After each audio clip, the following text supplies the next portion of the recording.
Voilà, en fait, il y a quand même des signes qui indiquent une inversion de tendance. Ce sont les derniers prix. Tout d'abord parce que les prix remontent dans l'ancien, dans les grandes villes. La hausse des prix s'accélère dans le neuf. Les loyers augmentent dans le privé.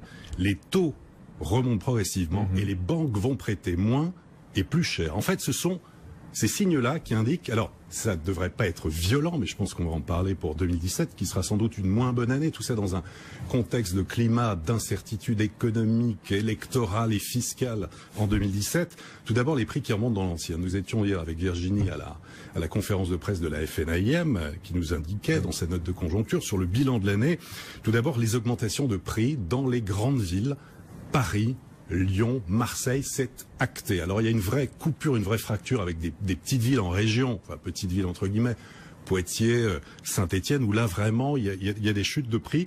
Et puis on le sait, les notaires nous indiquent dans les avant-contrats des prix à Paris en janvier 2017, 8 500 € par mètre carré. Dans l'ancien, ce sera un record et une hausse de 6% en un an.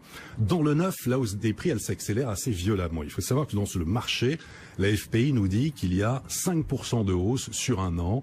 En Île-de-France, plus 3% en région. En Île-de-France, on franchit le cap des 5 000 € par mètre carré. C'est absolument violent. Et tout ça, en fait, avec des coûts de construction qui sont assez élevés et une pénurie de foncier qui font dire aux promoteurs que de toute façon le mouvement va continuer. Et puis on a des loyers dans le privé qui augmentent. Clameur, il y a quelques jours, nous dit que dans les 3/4 des 20 plus grandes villes de France, parmi les plus fortes hausses de prix des loyers, Nice, Le Mans, Rennes, Marseille ou encore Bordeaux, ça ce sont les villes où les propriétaires bailleurs se sont permis les plus fortes hausses de tarifs. Et puis les taux qui remontent progressivement, qui vont continuer à monter. Tout va mal. Les banques, non mais... C'est pas que tout va mal. Ah, on a un retournement et sur les taux et sur les prix. On a un retournement de tendance. Bah après, c'est mécanique, hein, c'est de l'économie, hein. C'est-à-dire qu'effectivement, on a une forte demande, donc forcément les prix commencent à progresser. C'était logique quelque part que les prix progressent. Pareil, la baisse des taux, elle devait forcément s'arrêter à un moment, donc voilà, on y est. Mais si les taux remontent, est-ce que ça pourrait, si les taux remontent, engendrer quand même une bonne nouvelle, à savoir limiter la hausse des prix qu'on observe cette année? Ça pourrait limiter désolvabiliser plein de gens, plein de ménages. Oui, alors déjà, ça peut aussi désolvabiliser pas mal de gens, mais bon, alors effectivement, la hausse des prix, elle est là, mais elle n'est pas non plus spectaculaire, sauf dans certaines grandes villes. Voilà, elle est progressive. Effectivement, comme le disait Olivier, l'année prochaine, climat électoral oblige. On risque d'avoir une petite baisse des volumes de transactions, et qui dit moins de transactions, c'est encore une fois, c'est le mécanisme économique, hein, c'est moins de transactions, donc forcément, la hausse des prix qu'on constate aujourd'hui sera sans doute un peu plus faible, voire on sera sur une stabilité des prix. Donc à chaque fois, voilà, faut bien regarder et prendre tous les éléments en compte.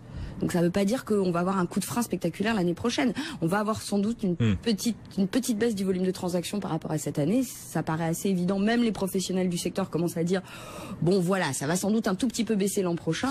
Voilà. C'est important ce qu'on raconte là, hein, pour tous ceux qui souhaitent investir. Est-ce qu'on est dans le bon timing? Est-ce qu'il faut se dépêcher? Que nous réserve 2017, Virginie? Que nous réserve 2017, ça dépendra essentiellement de la hausse des taux des crédits. Parce que tout simplement, quand vous êtes locataire et que vous vous rendez compte dans un certain nombre de villes que pour le prix d'un loyer, vous pouvez devenir propriétaire, forcément, vous quittez le parc locatif, ce qui libère des logements. Et quand ils sont reloués, effectivement, on peut constater d'ailleurs, puisque l'encadrement ne concerne que les loyers à Paris et les zones tendues pour certaines mesures, forcément les locataires deviennent propriétaires, ça engendre de la mobilité, les loyers augmentent un petit peu. Pour l'instant, les proportions, elles sont encore raisonnables. Alors effectivement, chaque ménage qui compte à l'euro près, c'est toujours difficile pour ces ménages-là. Ça, c'est forcément. Maintenant, il y a encore pour l'année prochaine le maintien du dispositif prêt à taux zéro dans le neuf et dans l'ancien. Donc ça quand même, ça solvabilise une partie des ménages, même si c'est sous condition. Il y a pour les investisseurs dans le neuf le maintien du dispositif Pinel, qui, on le sait, les dispositifs d'investissement locatif, on a tendance à un tout petit peu, les promoteurs ont tendance à un tout petit peu augmenter les prix, donc ça compte aussi. Oui. Maintenant, il va falloir voir par rapport aux échéances électorales si ça inquiète ou pas les ménages. Oui. Et ça, on le verra dans les prochaines. Et c'est pour ça qu'il faut d'ores et déjà aussi regarder les programmes des différents candidats à la présidentielle aussi. Alors peut-être pas quand on veut investir pour début 2017, mais pour la suite, pour fin 2017, 2018, etc.